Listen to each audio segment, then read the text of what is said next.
News 10 বছর পর border Gavaskar trophy জিতল মাইটি অস্ট্রেলিয়া, সাথে মিলল লর্ডসের টিকিটও।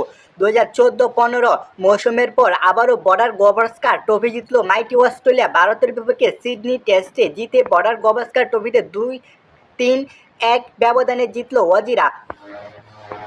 সিডনি টেস্টের দ্বিতীয় দিন শুরুতে 157 রানে অল আউট হয়ে যায় ভারত। তাতে অস্ট্রেলিয়ার লক্ষ্য দ্বারা 162 রান, 6 উইকেট হাতে রেখে সেই লক্ষ্যে পৌঁছে যায় মাইটি অস্ট্রেলিয়া। ফলে 10 বছর পর বর্ডার গাভাস্কার ট্রফি গড়ে তুলল মাইটি অস্ট্রেলিয়া।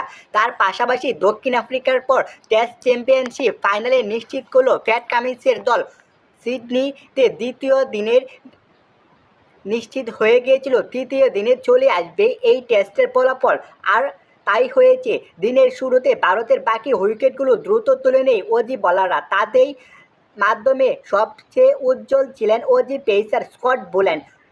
35 বছর বয়সী এই পেসার 45 রানে নেন 6 উইকেট, যা টেস্টে ক্রিকেটে দ্বিতীয় 5 উইকেট। এছাড়াও প্যাট কামিন্স নিয়েছে 3 উইকেট।